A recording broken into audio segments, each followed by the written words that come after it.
Hello student, welcome back to मैट इज अड्डा 24/7। I Nita Sharma, your history mentor. So student, आज के सेशन में हम करने वाले हैं मोस्ट इंपॉर्टेंट टॉपिक जो कि आपको बहुत मुश्किल लगता है, लेकिन जितना मुश्किल लगता है उतना ही इजी भी है और इंटरेस्टिंग भी है।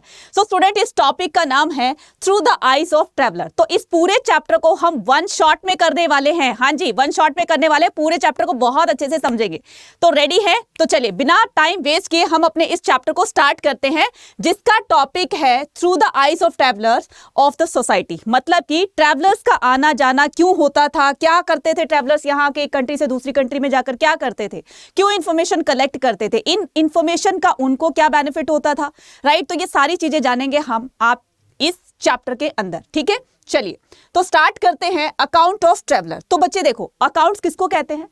अकाउंट्स कहते हैं बुक्स को, जो ट्रैवलर्स ने जो कहीं कहीं पर विजिट किया करते थे ना, उसके बाद जितना भी एक्सपीरियंस होता था उनका, जितनी भी बातें उन्होंने विजिट करने के दौरान जो एक्सपीरियंस की, जो देखी सुनी और ऑब्जर्व किया उसको, तो उसी को सारा का सारा एक्सपीरियंस जो है वो अपनी बुक में उन्होंने लिख दिया। इसी को कहा जाता है अकाउंट, ठीक है। तो ये अकाउंट्स ऑफ ट्रैवलर क्या थी बच्चे? तो सबसे पहले हम ये जानेंगे कि ये ट्रैवलर्स कौन थे, क्यों आते थे, ये एक कंट्री से दूसरी कंट्री में क्यों जाते थे, ठीक है। चलिए, तो whenever the people travel to a different place that came, they come across the different world in the term of the physical environment, custom, language, beliefs and the practice of people। देखो, whenever people travel to different places, जब लोग अलग अलग जगहों पर जाते हैं, ठीक है, कुछ ना कुछ तो उनका पर्पस होता होगा, लेकिन क्या पर्पस होता है? अब छोटी सी एक एग्जांपल लीजिए कि आप मान लीजिए आपकी समर वेकेशंस हो रही हैं, ठीक है, फिर आप ये चाहते हो कि हम लोग जो है आउटिंग के लिए जाएं। आउटिंग पर जाने के बाद आप डिसाइड करते हो कि मतलब क्या क्या चीज़ें आपको वहाँ पर क्या क्या एक्टिविटी करनी है, वो सारे पहले से ही सेट होता है, आपका माइंड सेट पहले ही बन जाता है कि हमें क्या क्या एक्टिविटीज़ करनी है, हमें वहाँ जाना है, ये देखना है, वो देखना है। तो आप जब आउटिंग के लिए जो आपने डेजिग्नेशन आपने चूज़ किया, सेलेक्ट किया, आप वहाँ पर पहुँच जाते हैं। उसके बाद जब आप उसको विजिट करते हैं तो काफ़ी सारी चीज़ें आप वहाँ पर ऑब्जर्व करते होंगे। फॉर एग्जाम्पल कि वहाँ के लोग कैसे हैं, उनका कॉस्ट्यूम कैसा है, उनकी लैंग्वेज कैसी है, कैसे लोग रहते हैं, उनका कलर कैसा है, तो इस तरह की उनकी फिजिकल अपीयरेंस कैसी है। तो बहुत सारी चीज़ें आप ऑब्जर्व करते हो और फिर जब वापस आते हो तो अपने यही सारे एक्सपीरियंस जो है वो अपने फ्रेंड्स में शेयर करते हो। बस यही तो काम है। तो ये जो ट्रैवलर्स होते थे बच्चे, ये क्या करते थे, ये एक जगह से दूसरी जगह पर मूव ऑन करते रहते थे इन्हीं सब चीज़ों को ऑब्जर्व करने के लिए। तो they travel to a different places, they come across the different world in the term of the physical environment, customs, language। अब ये दूर दूर के देशों में जाते थे, वहाँ का फिजिकल एनवायरनमेंट देखते थे, देखते थे, कस्टम्स देखते थे, वहाँ के लोग क्या लैंग्वेज को स्पीक करते हैं, कौन से धर्म को मानते हैं, क्या क्या एक्टिविटीज़ करते हैं, ये सारी चीज़ें वहाँ पर जाकर ऑब्जर्व करते थे। Both when man and women, ऐसा नहीं था कि खाली पुरुष ही एक जगह से दूसरी जगह पर ट्रैवल करते हैं, नहीं, वुमेन भी होती थी बच्चे, ठीक है, वुमेन भी होती थी। Some ideal affairs, the court, religion issues, architectural features and the monument through the women traveller, but there are no account of traveller left by the women.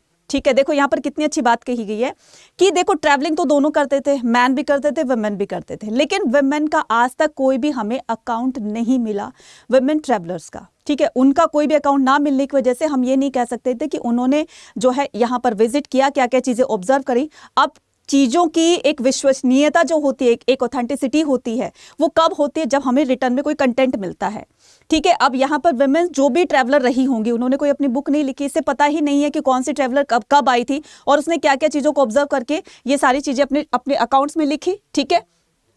Next करेंगे, अब इसमें हम ऐसे 2-3 ट्रैवलर्स की बात करेंगे जिन्होंने इंडिया को विजिट किया, और इंडिया को विजिट करने के बाद उन्होंने क्या क्या चीज़ें एक्सपीरियंस की, इंडिया के बारे में क्या बोला, क्या इंडिया उनको अच्छा लगा या बुरा लगा, ठीक है। तो काफ़ी सारे ट्रैवलर्स आते हैं इंडिया में विजिट करने के लिए। ऐसा नहीं था कि वो लोग ही इंडिया आते थे, हमारे यहाँ से भी लोग जाते थे दूर अलग अलग कंट्री में उनको ट्रैवल करने के लिए, ठीक है। तो अब हम यहाँ पर देखेंगे, फर्स्ट जो ट्रैवलर का नाम है वो है अल बरूनी, ठीक है बच्चे। तो वो क्या है बच्चे? अल बरूनी। तो अल बरूनी को देखते हुए हम क्या करेंगे कि Al Biruni from the Khwarezm to the Punjab, और अल बरूनी के बारे में सबसे खास बात यह है कि बहुत ही ज़्यादा क्या करते हैं, बहुत ही ज़्यादा एक माइंडेड पर्सन थे। माइंडेड पर्सन का मतलब होता है बहुत ही, मतलब इनके अंदर ना बुद्धि बहुत ज़्यादा थी, समझ बहुत ज़्यादा थी। अच्छा, थोड़ा सा हम इंट्रोडक्शन करेंगे किसका, थोड़ा सा हम इंट्रोडक्शन करेंगे अल बरूनी का। तो अल बरूनी ने क्या किया, ही वॉज बोर्न। अल बरूनी का बर्थ कब होता है, यहां से क्वेश्चन आता है बच्चे 1 मार्कर का कि अल बरूनी का बर्थ कहाँ होता है, ये होता है ख्वारिज़म में। तो क्वेश्चन ऐसे आता है कि कौन से ट्रैवलर का रिलेशन जो है या कौन सा ट्रैवलर जो है बिलोंग करता था ख्वारिज़म से, तो आपका आ जाएगा अल बरूनी। और इनका बर्थ जो है वो 973 में ख्वारिज़म में हुआ था।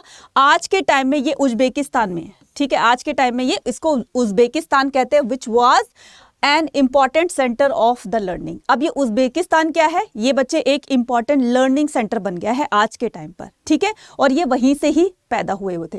तो he got the best education as well as verse in the many languages like. अब इनको जो है वो बचपन से ऐसा इन्वायरमेंट मिल गया था जिसकी वजह से इनकी जो रुचि थी, इनका जो इंटरेस्ट था, वो अलग अलग भाषाओं के प्रति बढ़ता चला गया। देखो बच्चे, जैसा इन्वायरमेंट मिलता है ना, हम अपने आप को उसी के अकॉर्डिंग ढाल लेते हैं। तो इसको घर का माहौल ही वैसा मिला। फिर उसके बाद इनकी जो पढ़ने में जो इनकी रुचि थी वो जो है बहुत ज़्यादा थी। तो he got the best education, उसने बेस्ट एजुकेशन गेन की।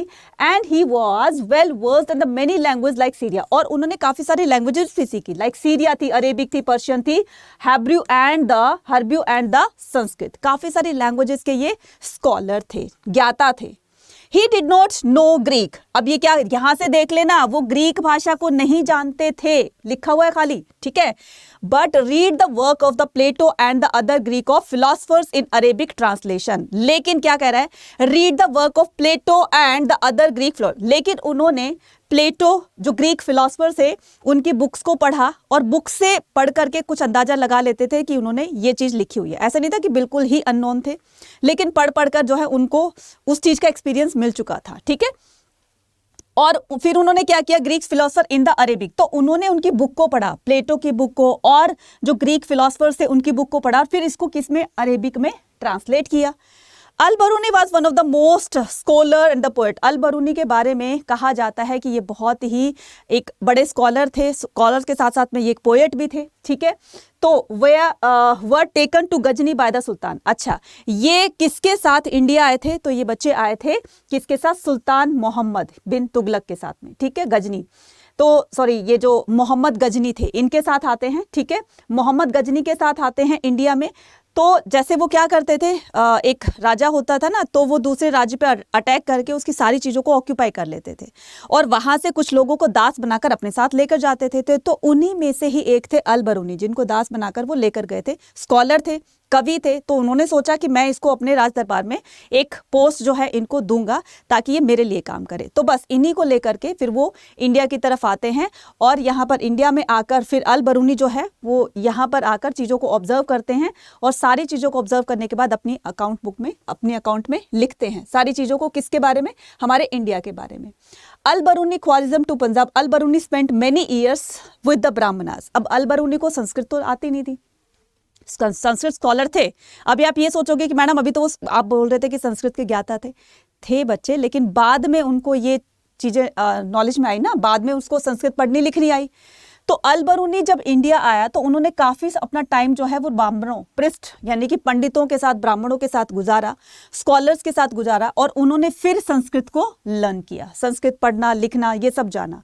और संस्कृत में ही, क्योंकि हमारे इंडियन सब कॉन्टिनेंट की जैसे वेद पुराण हो गए सारे संस्कृत में लिखे जाते थे, फिर उन्होंने उनके साथ रहकर संस्कृत को जब पढ़ना लिखना सीख लिया तो फिर उनकी बुक्स को रीड किया, ठीक है। फिर यहाँ पर पता चला कि इंडिया के लोगों का धर्म क्या है, वो लोग धर्म से रिलेटेड कौन कौन सी एक्टिविटीज़ करते हैं, ठीक है, वहाँ की सोसाइटी कैसी है, कैसे लोग रहते हैं, राजा कैसा रहता है, तो सारी चीज़ों को ऑब्जर्व करके उन्होंने अपनी बुक में लिखा। ही ट्रांसलेट सेवरल संस्कृत वर्क्स। उसने अपनी अरेबिक भाषा में बहुत सारे वर्ड्स को, बहुत सारे वर्क्स को, कामों को, मतलब जो उन्होंने एक्सपीरियंस किए थे, तो संस्कृत में तो उनके वहाँ कोई पढ़ेगा नहीं, तो उन्होंने अपनी लोकल लैंग्वेज थी, उनकी जो अपनी मातृभाषा थी, मदर टंग थी, तो अरेबिक थी, तो उन्होंने सारी चीज़ों को अरेबिक में ट्रांसलेट किया। जिससे क्या होगा कि वहाँ के लोग अरेबिक भाषा को अच्छी तरह से जानते थे, तो वो अरेबिक भाषा में सारी चीज़ों को पढ़ेंगे, जिससे वो उनके चीज़ों में, उनके लिखी हुई बुक को अच्छी तरह से समझ पाएंगे और उसको ऑब्जर्व करेंगे।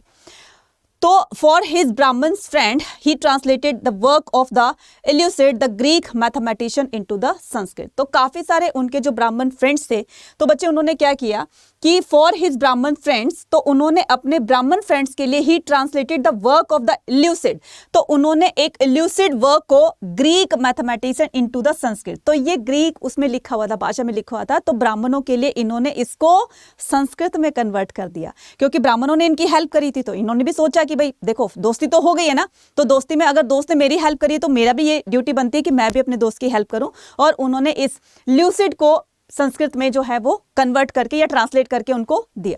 ठीक है, चलिए, तो इस तरह की वो थी लैंग्वेज थी। तो जैसे हमारे इंडियन पंडित को या ब्राह्मणों को अरेबिक भाषा समझ में नहीं आती थी, ठीक है, तो उन्होंने क्या किया, उसको ग्रीक भाषा समझ में नहीं आती थी, उसको ट्रांसलेट करके संस्कृत में कर दिया, जिससे कि उनको कंटेंट अच्छे से समझ में आ गया। नेक्स्ट करते हैं Al Biruni and the Kitabul Hind. Al Biruni की, अब मैं बार बार ये कह रही हूं कि उन्होंने अपनी बुक में लिखा, लेकिन कौन सी बुक थी मैम? अल बरूनी की बुक का नाम था किताब उल हिंद। ठीक है, तो किताब उल हिंद में उन्होंने लिखा, किताब उल हिंद में क्या लिखा था? तो सबसे पहले हमें ये चीज एक बात नोटिस करनी है कि ये अरेबिक भाषा में लिखा हुआ था और बहुत ही सिंपल लैंग्वेज में। जैसे अगर हम संस्कृत या टिपिकल संस्कृत की बात करें, जो पहले बहुत पहले चला करते थे, जिसमें वेद पुराण लिखे गए थे, तो वो बहुत ही टिपिकल वाली संस्कृत थी, तो वो जल्दी से पढ़ लिख नहीं सकते थे, सिर्फ ब्राह्मण ही उसको, बहुत ही जो अच्छे ज्ञाता होते थे, स्कॉलर होते थे, वही उसको पढ़ सकते थे। अब तो जो हम संस्कृत पढ़ते हैं ना, ये जो 6th 7th 8th में या जो भी बच्चे संस्कृत को ऑप्ट करते हैं, सब्जेक्ट लेते हैं, तो वो बहुत ही उसका ईजी वर्जन है। ठीक है, तो यहां पर उन्होंने क्या किया कि अपनी किताबुल हिंद को अरेबिक भाषा की बड़ी ही सिंपल वर्डिंग्स में उसको ट्रांसलेट किया, और अपने इस पूरी बुक को उन्होंने 80 चैप्टर्स में डिवाइड किया। 80 चैप्टर समझते हो ना, जैसे हमारी बुक में कितने होते हैं, 12 चैप्टर्स होते हैं, 15 चैप्टर्स होते हैं, ऐसे उन्होंने अपनी किताबुल हिंद को 80 चैप्टर्स में डिवाइड किया। अब इन 80 चैप्टर्स में क्या था? इन 80 चैप्टर्स में अलग अलग पहलुओं से वाकिफ कराया गया था कि उनका धर्म क्या था, लोग कैसे रहते थे, उनका फाइनेंशियल, उनकी इकोनॉमिक, उनकी पॉलिटिकल, सोशल लाइफ कैसी थी। तो हर एक पहलू को अलग अलग चैप्टर्स में डिवाइड करके समझाया गया है। ठीक है, चलिए नेक्स्ट करते हैं Al Biruni and the Sanskritic tradition. अब Al Biruni discuss about the problem understanding the local practices. अब अल बरूनी डिस्कस करते हैं कि वहां के लोकल लोग जो है किस तरह की एक्टिविटीज करते हैं। ठीक है, उसके बाद these problem were the first. तो अल बरूनी को उनके समझने में ना काफी प्रॉब्लम आती है। क्यों आती है? क्योंकि जब वो आया था तो उनको संस्कृत समझ में नहीं आती थी, तो संस्कृत में ना समझने की वजह से उसको काफी सारी दिक्कत हुई। जब उसने संस्कृत को पढ़ना लिखना सीख लिया था, फिर कुछ और प्रॉब्लम थी। अब वो प्रॉब्लम क्या थी? For example his first problem is the Sanskrit, ये मैंने बता दिया है। ठीक है, the second problem was different in the religious beliefs and practice. अब यही समझ में नहीं आ रहा था कि इंडिया के लोग किस भगवान को मानते हैं और उससे रिलेटेड कौन सी एक्टिविटी कर रहे हैं, क्योंकि इंडियंस जो है वो काफी सारे देवी देवताओं को मानते थे। आज भी ऐसे ना कि कितने सारे कहते हैं ना कि कितने 80 लाख हैं या 84 लाख हैं, इतने तरह के भगवान हैं। तो कोई किसी को भगवान श्री कृष्ण को मानता है, तो कोई भगवान श्री राम को मानता है, कोई हनुमान जी को मानता है, कोई किसी को मानता है। तो इंडियंस जो लोग थे काफी सारे भगवानों को मानते थे, तो ये समझ ही नहीं पाया कि एक्चुअल में एक गॉड कौन है इनका। तो यहां पर थोड़ी सी इनको डिफिकल्टी आती है। ठीक है, the third problem was the local population were preoccupied with their town feeling and their ignorance, lack of the interest and the culture. क्या है थर्ड प्रॉब्लम? क्या है? देखो यहां से क्वेश्चन बनेगा, आपका लॉन्ग क्वेश्चन बनेगा कि अल बरूनी को कौन सी समस्याओं का सामना करना पड़ा जब उन्होंने इंडियन सबकॉन्टिनेंट को विजिट किया था। तो कौन कौन सी दिक्कत आई? प्रॉब्लम नंबर कि उनको संस्कृत पढ़नी लिखनी नहीं आती थी, लेकिन बाद में उनको आ गई थी, तो अच्छी तरह से वो संस्कृत को पढ़ना लिखना सीख गए थे। नेक्स्ट जो प्रॉब्लम आती है वो रिलीजियस एक्टिविटीज के दौरान आती है कि लोग कौन से भगवान की पूजा करते हैं, कौन से देवता को मानते हैं, देवी देवता को मानते हैं, और उससे रिलेटेड कौन सी एक्टिविटीज करते हैं। थर्ड प्रॉब्लम आती है local population were preoccupied with their own feelings and the ignorance of the lack of the interest in the culture. लोगों का जो एक इंटरेस्ट था ना अपने कल्चर के लिए, उनके क्या आइडियाज थे, तो वो समझ ही नहीं पाए थे। People outside of their experience, मतलब जो उन्होंने जो चीजें ऑब्जर्व करी ना, तो उससे एक मोटा मोटा तो आइडिया लग जाता है ना कि ये इस टाइप के आदमी हैं, इस टाइप के लोग हैं, ये एक्टिविटीज करते हैं, लेकिन वो एक उलझन सी रही जिसको कि अल बरूनी समझ नहीं पाया था। नेक्स्ट करते हैं Al Biruni's account on the varna system. अब हमें भी पता है कि हमने जो पहले के चैप्टर में पढ़ा कि हमारी इंडियन सोसाइटी 4 वर्णास में डिवाइड थी, ब्राह्मण, क्षत्रिय, वैश्य और शूद्र। तो अल बरूनी ने हमारे इंडियन कास्ट सिस्टम के ऊपर क्या क्या लिखा, क्या इन्होंने ऑब्जर्व किया, तो वो बात करते हैं किसकी, वर्ण सिस्टम की। तो वर्ण सिस्टम में क्या हुआ, as the Al Biruni account the system of varnas the highest caste was Brahma. तो अल बरूनी ने यहाँ पर ऑब्जर्व किया कि जो हाईएस्ट जिसका स्टेटस है तो ब्राह्मणों का है। तो उनके अकॉर्डिंग जो है, जब उनको चीजें पता चलने लगी तो उनको ये पता चला कि सबसे हाई स्टेटस ब्राह्मणों का है। द नेक्स्ट कास्ट वो द क्षत्रिय। तो मैंने अभी क्या बताया कि सबसे पहले ब्राह्मण, फिर क्षत्रिय, फिर वैश्य और शूद्रास। ठीक है, तो क्षत्रियों के हाथ में क्या होता था, पूरी देश की बागडोर होती थी, वही राजा होते थे, वही कमांड करते थे, वही रूल किया करते थे। ठीक है, उसके बाद ब्राह्मण, वैश्य created from the thigh of the brahmanas and then shudras were created from the feet of the। अब मैंने आपको एक बताया था कि ह्यूमन एक बीइंग बॉडी जो है उसको किस तरीके से उसने कैटेगराइज किया, ध्यान से देखना। अब मान लीजिए कोई भी ह्यूमन बॉडी है, ठीक है, ह्यूमन बॉडी है। अब ये देखो, थोड़ा सा ड्राइंग करके बताऊंगी तो ये मत कहना कि मैम की ड्राइंग बहुत गंदी है, फिर भी कोशिश करूंगी कि अच्छी सी थोड़ी सी ड्राइंग बना लूं। ठीक है, अब ये कोई भी ह्यूमन बॉडी है हमारी, तो इस बॉडी के दौरान अल बरूनी ने क्या उसको कंसिडर किया, ध्यान से देखना। ठीक है, ध्यान से देखना। तो उसको यहाँ पर हम क्या करेंगे, इस बॉडी के थ्रू यहाँ पर ये जानेंगे कि अल बरूनी ने इन चारों वर्णों को किस तरह से डिवाइड किया। ठीक है, ये देखिए। ठीक है, अरे बाप रे, ये तो बहुत मोटा सा बन गया। ठीक है, क्लियर। देखो बच्चे, सिर्फ मैं समझा रही हूं तो समझाने के तौर पर यहां पर आपको देखना है। ठीक है, क्लियर है। देखिए, तो अल बरूनी ने क्या किया बच्चे, इस पूरी ह्यूमन बॉडी को एक उसकी तरह से समझाया कि हमें क्या करना है, हमें ये देखना है कि कौन सी कैटेगरी को यहाँ पर क्या बताया गया है।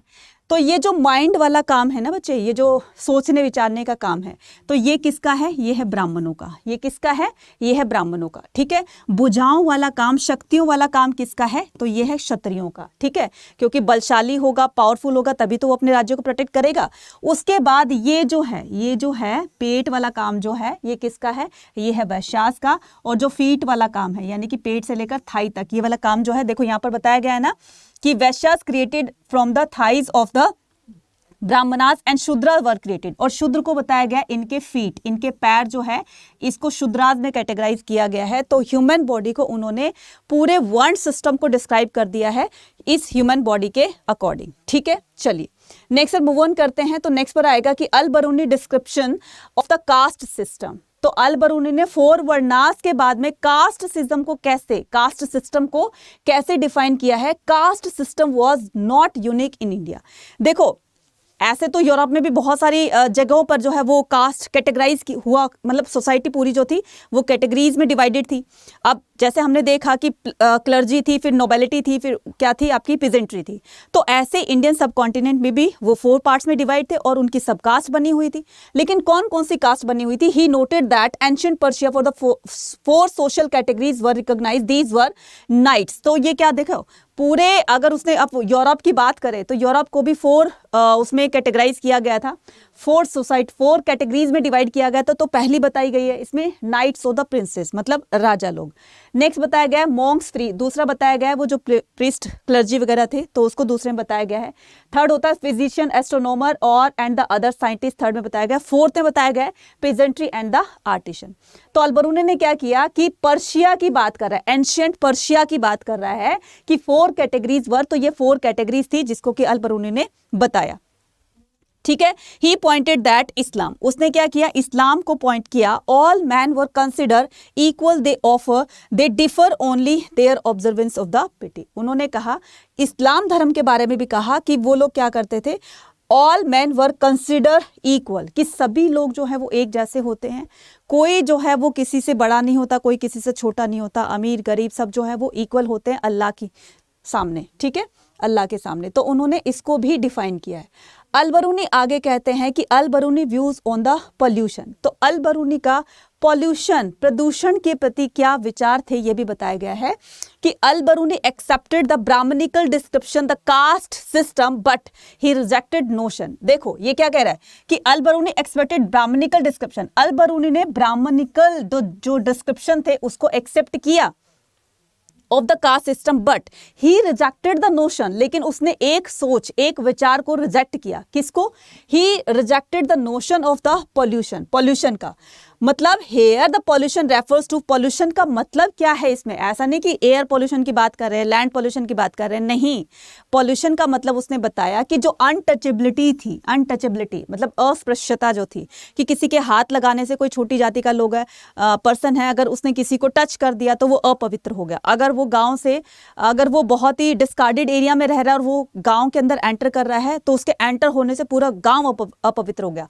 तो इस तरह की सिचुएशन को उसने क्या कहा है? उसने कहा है उसको पॉल्यूशन, ठीक है। And discriminated against the lower caste people by the upper का, और उसने ये भी कहा है कि कैसे अपर क्लास के लोग और लोअर कास्ट के लोगों के साथ डिस्क्रिमिनेट करते हैं, उनको एक्सप्लॉयट करते हैं। तो इस तरह से उन्होंने कास्टिज्म के बारे में लिखा। नेक्स्ट आता है इब्न बतूता, ठीक है। तो अब जो हमने अल बरूनी का पढ़ा, अल बरूनी के बारे में सब कुछ पढ़ लिया हमने, जान लिया। अब क्या आएगा आपका नेक्स्ट जो ट्रैवलर होगा वो आएगा इब्न बतूता, ठीक है। बिल्कुल सही सुना आपने, गाना सुना होगा ना, इब्न बतूता पहन के जूता, तो ये वही इब्न बतूता है, ठीक है। तो इब्न बतूता को देखो, ये थे इब्न बतूता। तो Ibn Battuta born in Tangier, a city of Morocco. बच्चे ये जो है एनसीईआरटी का या एनटीए का पेट क्वेश्चन है कि कौन सा ऐसा ट्रैवलर है जो मोरक्को से बिलोंग करता है। तो आंसर क्या हो जाएगा आपका? Ibn Battuta. Into one of the most respectable and the educated family. इसका इब्न बतूता की फैमिली को मोस्ट रिस्पेक्टेड इसलिए कहा जाता था क्योंकि वो बहुत ही एक कहते हैं ना कि बहुत ही ज़्यादा पढ़ी लिखी थी, और जो पढ़ा लिखा होगा, जिनको एक सेंस होगी, तो सोसाइटी में उसका उतना ही बड़ा स्टेटस होगा। तो अल बरूनी का जन्म भी कुछ ऐसे ही फैमिली में हुआ जो कि बहुत ज़्यादा रिस्पेक्टेबल थी, ठीक है, और दूसरा एजुकेटेड फैमिली थी। तो इब्न बतूता, ठीक है, Ibn Battuta book of the travellers of the, Ibn Battuta की बुक का नाम था रहला। कंफ्यूज मत हो जाना। अल बरूनी की बुक का नाम था किताबुल हिंद और इब्न बतूता की बुक का नाम है रहला, ठीक है। Was written in the Arabic. तो ये किस में लिखी हुई थी बच्चे? अरेबिक भाषा में लिखी हुई थी।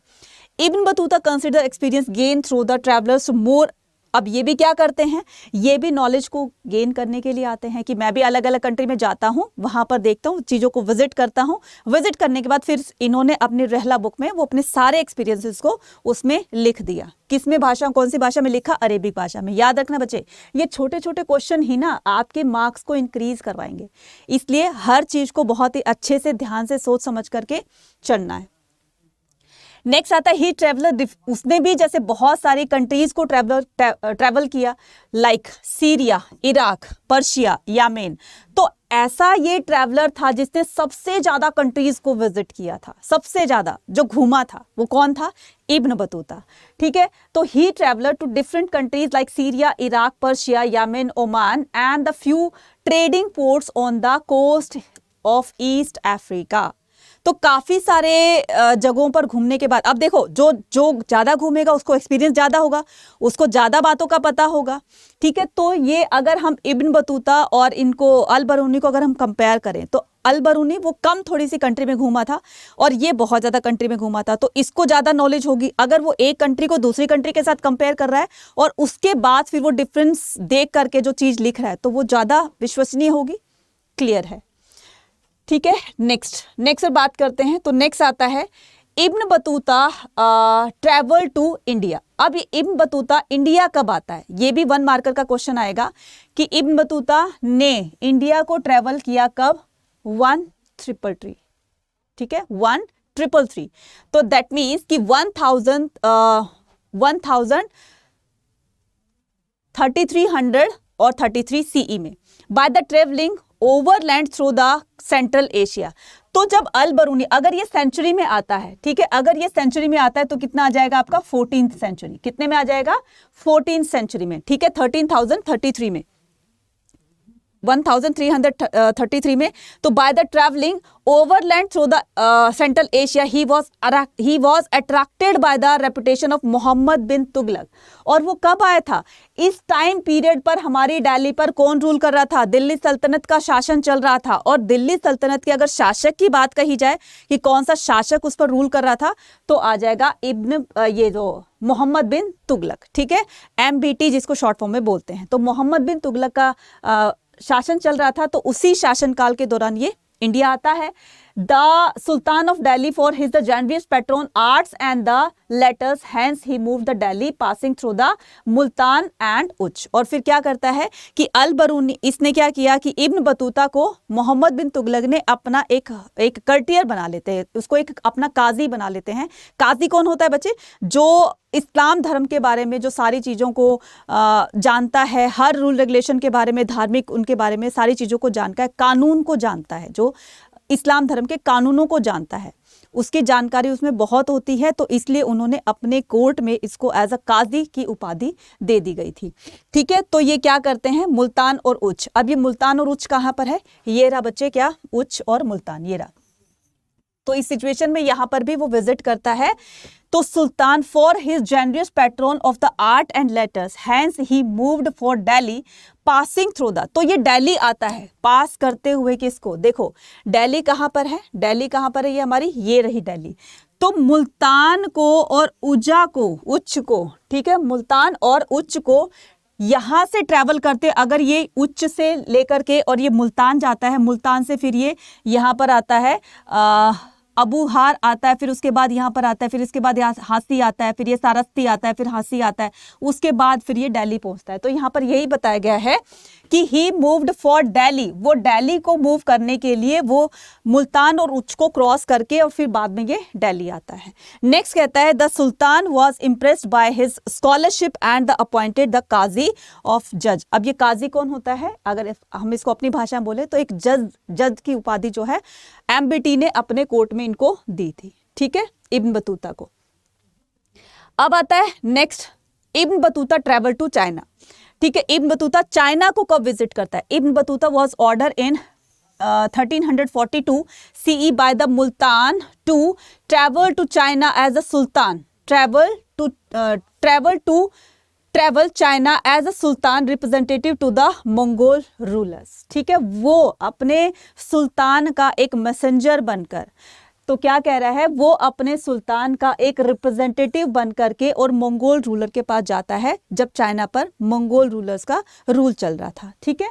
Now Ibn Battuta with the new assignment, Ibn Battuta को एक नई असाइनमेंट, एक नया काम सौंपा जाता है। Proceeding to the Malabar coast through the central Asia, from the Malabar he went to the Maldives. अब क्या करता है? मालाबार कोस्ट से वो मालदीव पहुंचता है। तो ये पूरा का पूरा इसका जो है वो यहाँ पर दिखाया गया है कि कैसे कैसे ये कहाँ विजिट करता है, उसने कौन सा रूट जो है वो फॉलो किया था। इसमें से नहीं आएगा कि कौन कौन सा रूट कहाँ से फॉलो किया, बस ये है कि इसने यहाँ से इंडिया से जाकर के और ये चाइना विजिट करता है, उसके दौरान इसने कहाँ से रूट किया, तो ये पूरा रूट इसमें बताया गया है, ठीक है। ही टुक शिप द सुमात्रा, तो उसने सुमात्रा से यहाँ से शिप लेता है, सुमात्रा से, ठीक है। सुमात्रा से शिप लेने के बाद ये क्या करता है?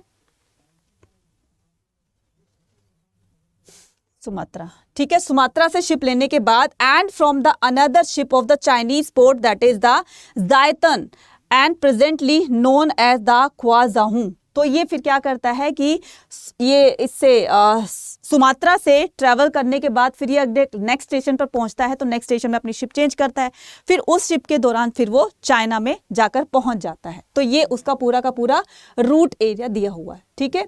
अब इब्न बतूता ने इंडियन सिटीज के बारे में क्या कहा? ध्यान से सुनना बच्चे, यहां से क्वेश्चन आएगा आपका कि इब्न बतूता ने किस तरह से इंडियन सोसाइटी को ऑब्जर्व करके अपनी बुक में लिखा। तो इब्न बतूता ने क्या क्या चीजें ऑब्जर्व करके लिखी, तो वो सारी चीजें आपको डिस्क्राइब करनी है। अगर तो ये क्वेश्चन आता है आपके 5 मार्क्स में, तो आप उसको अपने हिसाब से लिख दोगे, पॉइंट्स बनाकर लिख दोगे उसको, ठीक है। अगर ये शॉर्ट में आता है तो जैसा क्वेश्चन पूछा जाए आपने उसका वैसे ही आंसर देना है, ठीक है। अब हम क्या करेंगे? According to the Ibn Battuta city were densely populated. अब ये इब्न बतूता क्या कहता है कि इब्न बतूता कहता है कि इंडियन सब कॉन्टिनेंट जो है, इंडियन सोसाइटी बहुत ज़्यादा पॉपुलेटेड है, डेंस पॉपुलेटेड है, जनसंख्या बहुत ज़्यादा है, ठीक है।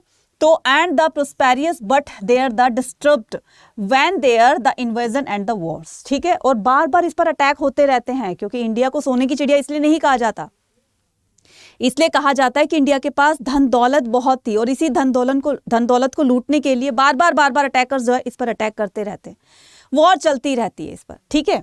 और इसे बताया गया है कि ही डिस्क्राइब द दिल्ली, उसने क्या किया, इब्न बतूता ने, यहां से 1 मार्क का क्वेश्चन आएगा कि कौन से ट्रैवलर ने दिल्ली को एक बिग सिटी कहा है, तो ये आ जाएगा आपका Ibn Battuta as a big city with a great population and the largest in India. तो इब्न बतूता ने कहा कि दिल्ली इंडिया की सबसे बड़ी सिटी है, ठीक है, सबसे लार्जेस्ट सिटी है, और क्या कहा है, बिग सिटी के साथ साथ में ग्रेट पॉपुलेशन, और यहाँ पर जनसंख्या भी बहुत ज्यादा है। तो Daulatabad in Maharashtra was also equal in size of, Daulatabad, कहाँ का दौलताबाद, यहाँ का, महाराष्ट्र का।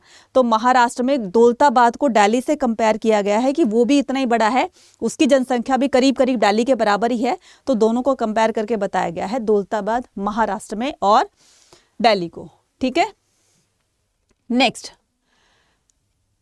क्या करेंगे कि Ibn Battuta traveller to China, Ibn Battuta account was compared with the, Ibn Battuta की अकाउंट को यानी कि बुक को कंपेयर किया गया with that of the Marco Polo से। मार्को पोलो कौन थे बच्चे, एक बहुत ही फेमस ट्रैवलर्स थे, ठीक है, जो सी वोयाजेस करते थे, सी ट्रैवलिंग किया करते थे। तो और वो क्या, मार्को पोलो भी ऐसे ही करता था कि वो अलग अलग कंट्रीज में विजिट करके और फिर अपनी बुक लिखा करता था, तो उनकी बुक से भी हमें काफ़ी चीज़ों के बारे में पता चलता है।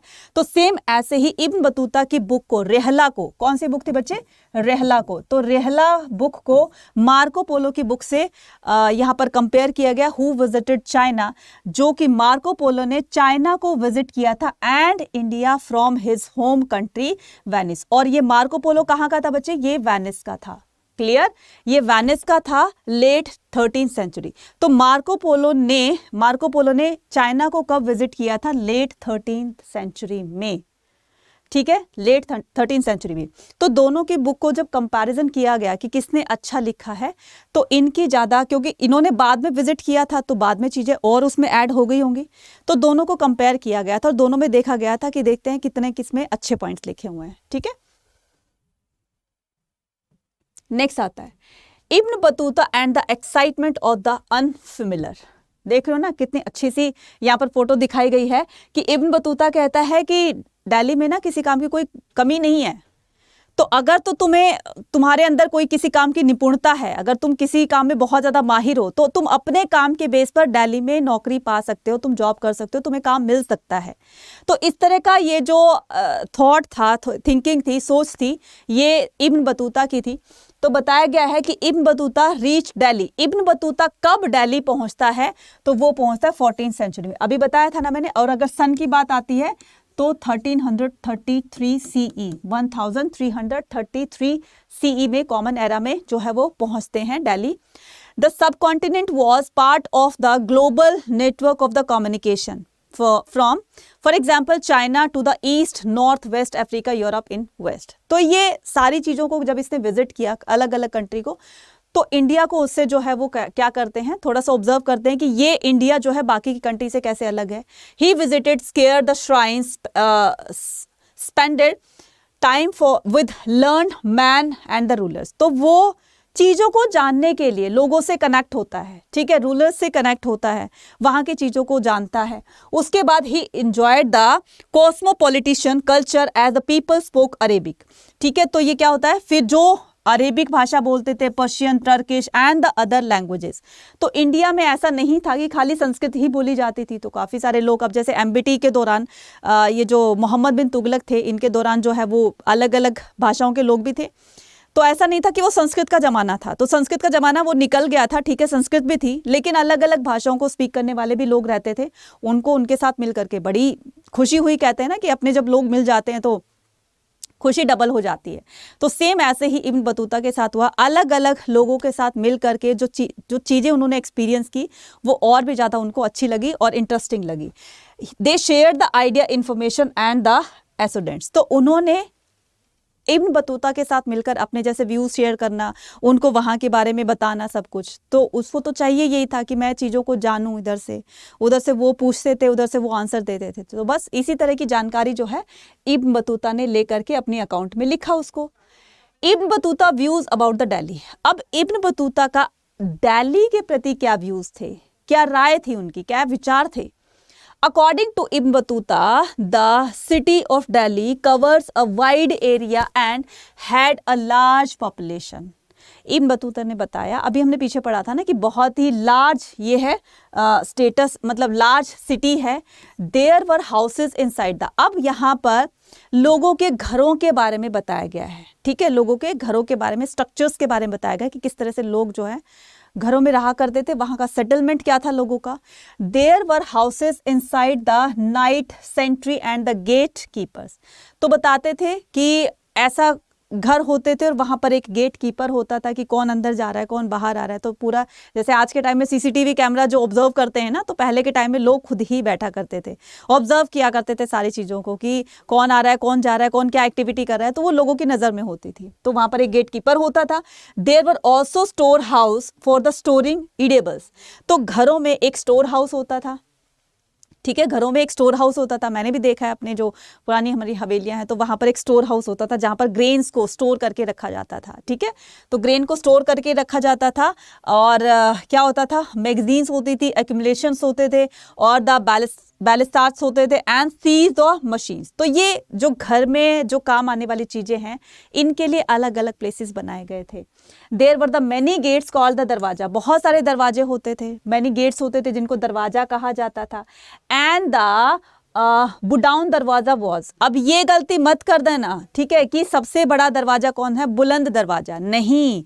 यहाँ पर क्या बताया गया, there were many gates called, शायद आपने ये एनसीईआरटी में पढ़ा कि नहीं पढ़ा, लेकिन बच्चे फोकस करना, कुछ बच्चे 90% बच्चे गलती करते हैं कि बुलंद दरवाजा को सबसे बड़ा दरवाजा कह करके उस पर टिक कराते, जो कि बिल्कुल गलत है, ठीक है। वो तो अकबर ने बनवाया था, लेकिन यहाँ पर बात किसकी हो रही है, यहाँ पर ट्रैवलर्स की बात हो रही है, जब ट्रैवलर्स ने इंडिया को विजिट किया था तब की बात हो रही है।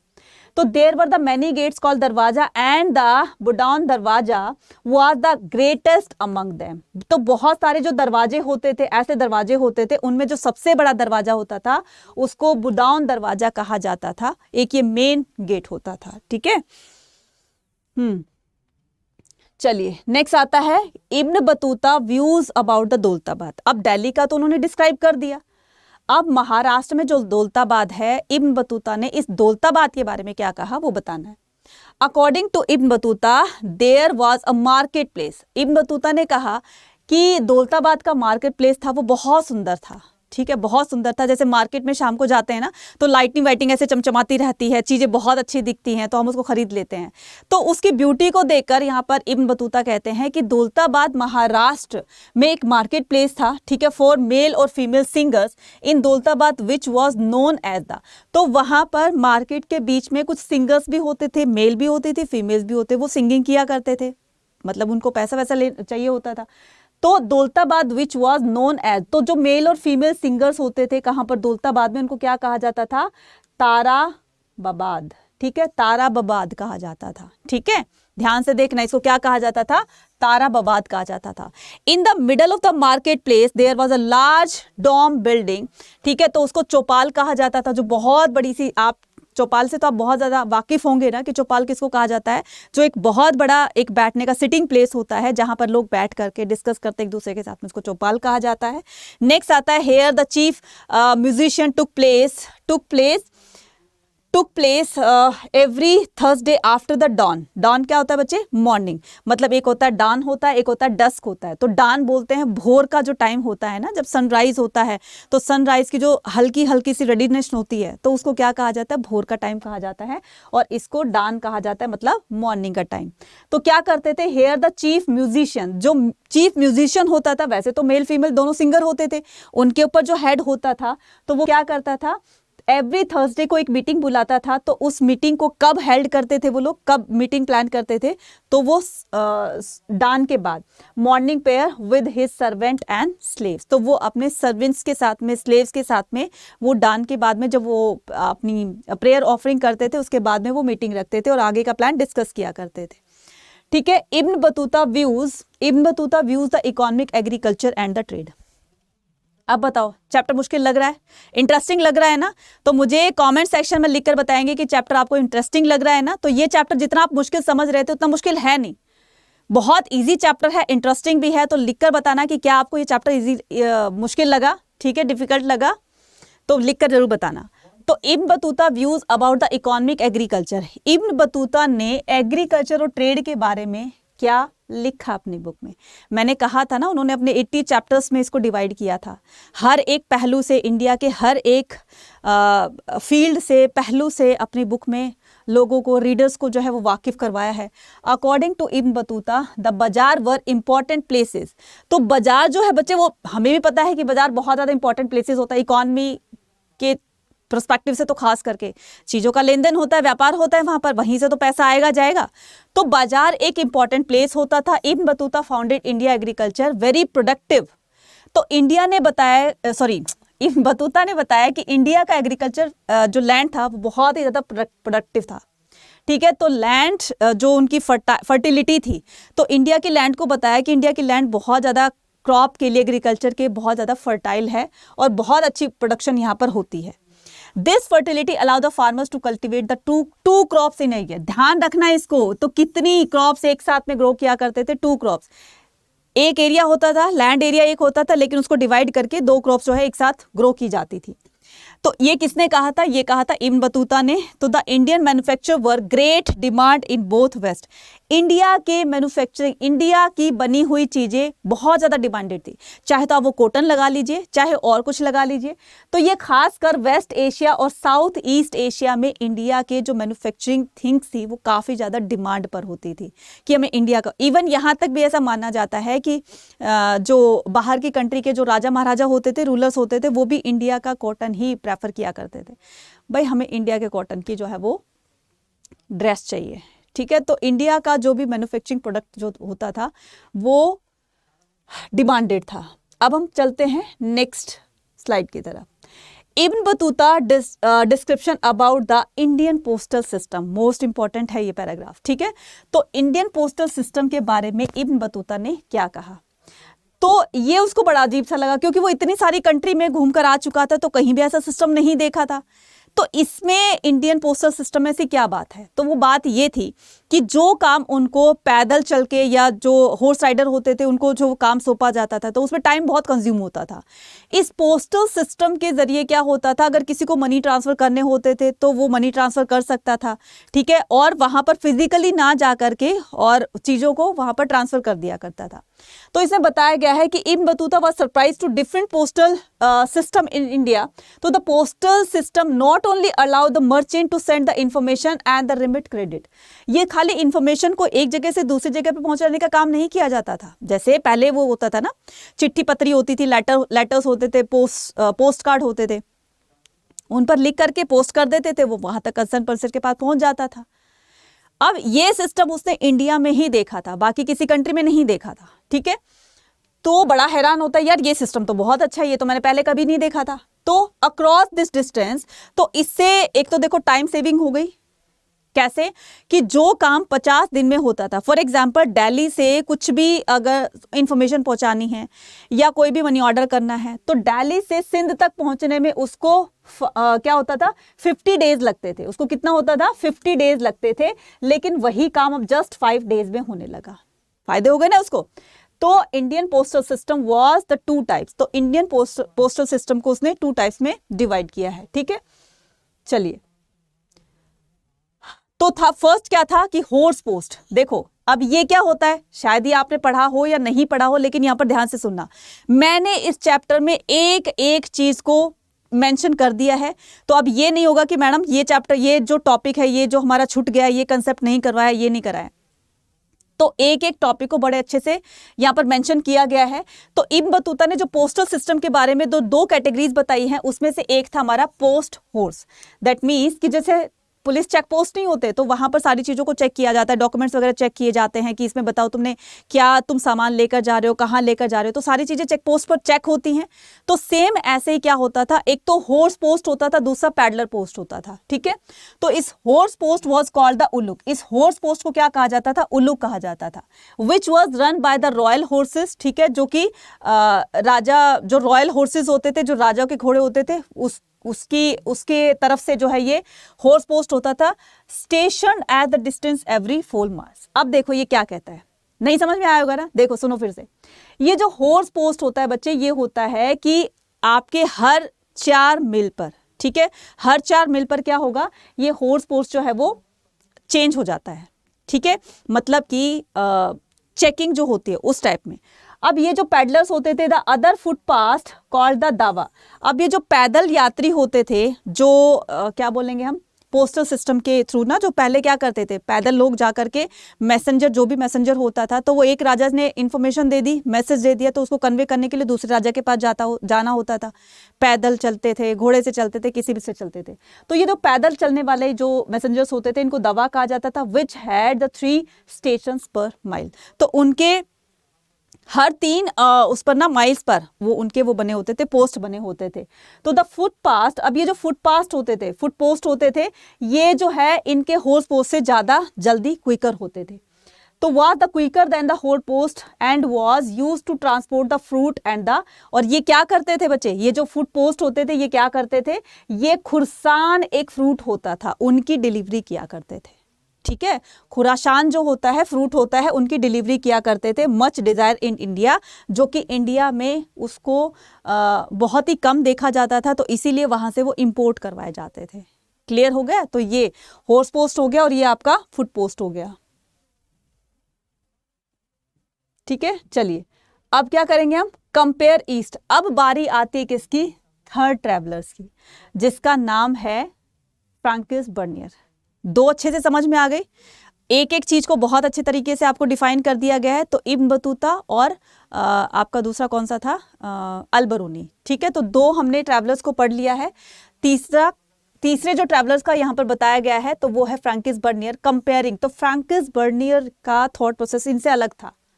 अगर इन्होंने जितना इंडिया को प्रेज किया है, अप्रिशिएट किया है, तो उसके ऑपोजिट अल-बरूनी ने इसने काम कर दिया, फ्रैंकिस बर्नियर ने। तो बर्नियर का कहना है कि इंडिया जो है वो बहुत अच्छी कंट्री नहीं है। उसने इंडिया को वेस्टर्न कंट्रीज के साथ में कंपेयर किया है, ठीक है, यूरोप के साथ में। ये कहता है Bernier traveller to the several parts of India. तो बर्नियर ने इंडिया के अलग अलग भागों में ट्रैवल किया।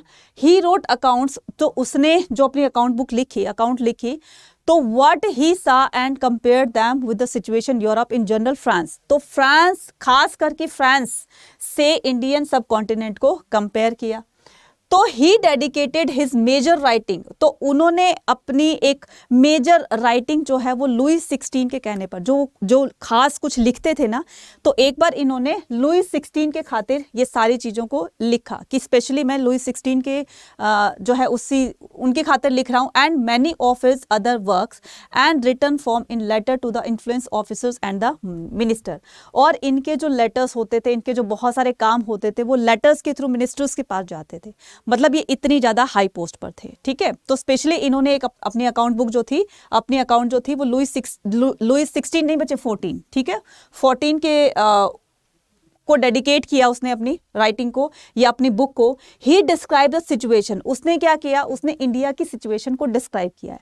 डिस्क्राइब कैसे किया है, ठीक है, कि India has not hopeful, not so encouraging compare to the developed in Europe. India जो है वो बहुत ज़्यादा एक होपफुल जगह नहीं है जहाँ पर जा कर के और हम बहुत सारा पैसा कमा सकते हैं, बहुत सारा अर्न कर सकते हैं, ठीक है। और ना ही इंडिया जो है इतना ज़्यादा एनकरेजिंग है जिसको सुन करके हमें वहाँ पर जाने का एक वो होती है ना, एक्साइटमेंट होती है, वो हमारे अंदर आए। तो उसने बिल्कुल इसको अपोजिट ढंग से इसको बताया, ठीक है।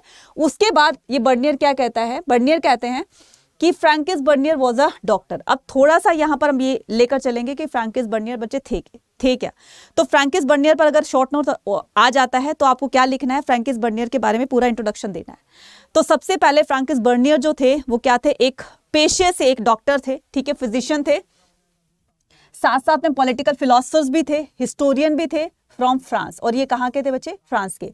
तो याद रखना फ्रैंकिस से एफ से ये है और एफ से ही फ्रांस है, तो ट्रिक बनाकर चलना। तो छोटी छोटी अगर तुम ट्रिक बनाकर चलोगे ना तो उन ट्रिक से आपको काफी फायदा होगा।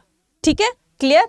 हाँ, तो अब हम क्या करेंगे? He came to Mughal empire in search of the opportunity. He came to Mughal empire, तो वो जब मुगल एम्पायर का रूल चल रहा था इधर, ठीक है, मुगलों का रूल चल रहा था, तो उस टाइम में ये इंडिया में विजिट करते हैं। और ये कब विजिट करते हैं? 17th सेंचुरी में, मतलब लास्ट जो इंडिया को विजिट किया था सबसे बाद में, तो वो बर्नियर ही थे जिसने 17th सेंचुरी में इंडिया को विजिट किया था। ठीक है, he was the closely associated with the Mughal court. Mughal court के बहुत ज्यादा ये क्लोज थे। क्यों क्लोज थे? क्योंकि उन्होंने शाहजहां के जो सबसे बड़े बेटे थे, जिसका नाम था दारा शिकोह, जिसका नाम था एम्पर शाहजहां, और दारा शिकोह जो थे वो एम्पर शाहजहां के बड़े बेटे थे। तो इनकी एक बार तबीयत बहुत खराब हो जाती है, जगह जगह से वैद्य बुलाए गए, हकीम बुलाए गए इनको ठीक करने के लिए, लेकिन इनको कोई ठीक नहीं कर पाया। एटलीस्ट क्या होता है, जब फ्रैंकिस बर्नियर जब यहाँ पर आते हैं तो इनसे उनका ट्रीटमेंट करवाया जाता है और वो ठीक हो जाते हैं, तो बहुत खुश हो गए। ठीक है, फिर बहुत खुश होने के बाद फिर इनको अपने कोर्ट में ही एज अ कर्टियर जो है उनको रिक्रूट कर लिया गया। Later he worked as intellectual and the scientist with the Danishmand Khan. ठीक है, फिर उसको क्या किया गया, बाद में एक अमेरिकन नोबल के साथ में रहकर इनको वहाँ का एक कहते हैं ना कि पूरा जो एक इंचार्जिंगशिप है इनको दे दी गई कि तुम्हें जो भी हमारी जो ये वैद्य हकीम वाला जो भी मेडिकल वाला जो फील्ड है वो सारा तुम्हें देखना है। तो उसकी बुद्धिमती के कारण, ठीक है, उसकी बुद्धिमानी की वजह से, और एंड द साइंटिस्ट, ठीक है, और फिर उनको एक काम सौंपा गया कि तुम्हें यहाँ रहकर सारी चीज़ों को देख करके और धीरे धीरे चीज़ों को डेवलप करना है। तो उसी की वजह से वो एक अमेरिकन नोबेल के साथ रहते हैं और उन्होंने चीज़ों को एग्जामाइन करके और उनको सारी चीज़ें वहाँ पर करते चले गए। नेक्स्ट आता है publishing of the Bernier works. Publishing का मतलब होता है पब्लिश करना। ठीक है, अब उन्होंने अपनी बुक तो लिख दी, लेकिन बच्चे उसको पब्लिश भी तो करना होता है ना। तो वो पब्लिश कैसे हुई, कब हुई, कहाँ हुई, ये सारी चीजें हम यहाँ पर जानेंगे। तो publishing of Bernier's work. Bernier works were published in France. तो बर्नियर का जो पहला उनकी बुक थी उसको पब्लिश किया गया। कब किया गया? फ्रांस में किया गया। कब? 1670 से 1671 कॉमन एरा में। ठीक है, एंड ट्रांसलेटेड इनटू, और फ्रैंकिस बर्नियर की जो बुक थी वो अलग अलग भाषाओं में ट्रांसलेट की गई। अरेबिक में लिखी थी लेकिन अलग अलग भाषाओं में उसको ट्रांसलेट किया गया ताकि लोग उसको अच्छे से पढ़ सके। तो इंग्लिश में, डच में, जर्मन में and Italian with in the next 5 years, और आगे 5 आने वाले सालों में इसकी इतनी कॉपी बन गई अलग अलग भाषाओं में कि लोग इनकी कॉपीज को खरीद कर जो है वो बुक पढ़ने लगे। नेक्स्ट कर his account the reprinted in France 8 times between the. अब ये क्या कहता है? His account was reprinted in. अब इनकी बुक को फ्रांस में 8 बार 8 टाइम जो है वो रीप्रिंट करवाया गया। कब से कब तक? 1670 से 1725 के बीच में 8 बार इसको रीप्रिंट करवाया गया, क्योंकि हर बार कुछ ना कुछ कमी रह जाती थी और फिर उसको क्रॉस कर दिया जाता था। तो इस तरीके से उसको 8 times प्रिंट करवाया गया। ठीक है, and by the 1664 CE it had been reprinted the 3 times in English. और क्या होता है, ये जो टाइम पीरियड था ये तो फ्रांस का था, और यहाँ पर देख रहे हो 1684 में इंग्लिश में जो है इसको 3 बार रीप्रिंट करवाया जाता है। As compared to it, Arabic and Persian account were circulated as manuscript and were not published in before 1800. 1800 से पहले जो है जैसे manuscript होती थी और ये जो अदर बुक्स होती थी, इसकी जगह पर इसको प्रिंट नहीं करवाया गया 1800 तक। क्या कह रहा है? As compare to Arabic and the Persian. तो अरेबिक और पर्शियन के चलते, अरेबिक और पर्शियन अकाउंट यानी कि जो बुक होती थी उनके चलते वो सर्कुलेटेड एज द, जैसे मनुस्क्रिप्ट होती थी तो अरेबिक भाषा में और पर्शियन भाषा में तो उसको सर्कुलेट किया गया। ठीक है, and were not publish in before the, और ये जो अरेबिक और पर्शियन भाषा में लिखी गई इसको 1800 से पहले इसको पब्लिश नहीं किया गया। क्लियर है? चलिए अब कहते हैं कि Francois Bernier books travel in Mughal. इनकी बुक का नाम क्या था? बहुत देर से आपके दिमाग में क्वेश्चन आ रहा होगा कि मैडम आपने रहला बुक बता दी इब्न बतूता की, और अल बरूनी की बुक बता दी आपने किताबुल हिंद। अब इनकी बर्नियर की बुक का नाम क्या था? बर्नियर की बुक का नाम था travellers in India, travellers in the Mughal empire. तो जब वो मुगल एम्पायर आते तो वो अपना कैप्शन बुक का जो टाइटल था उसने वही टाइटल दे दिया। Bernier book travel in the Mughal empire has detail observation, critical insight and the reflection of the Mughal. तो उसने मुगल काल में जब विजिट किया था तो काफी चीजों को ऑब्जर्व करके लिखा। स्पेशली क्या लिखा कि Mughal compared in India contemporary Europe and the stress the superiority of the Europe, कि ये जो इंडिया में जो मुगल रूलर्स है ना, ये अपने आप को बहुत ज्यादा सुपीरियर समझते हैं। लोगों को उन्होंने एक्सप्लॉइट किया हुआ है, लोगों के पास जो है वो जो जितनी भी ज़मीनें हैं तो वो लोगों की खुद की नहीं है, उनको एक रेंटियर के तौर पर उनको दिया गया है कि तुम जब तक हो तुम पर इस पर रेंट करो। तो काफ़ी चीज़ें जो है उन्होंने लैंड के बारे में लिखी अपनी बुक में। किसमें? दो Bernier's traveller in the Mughal empire अपनी बुक में।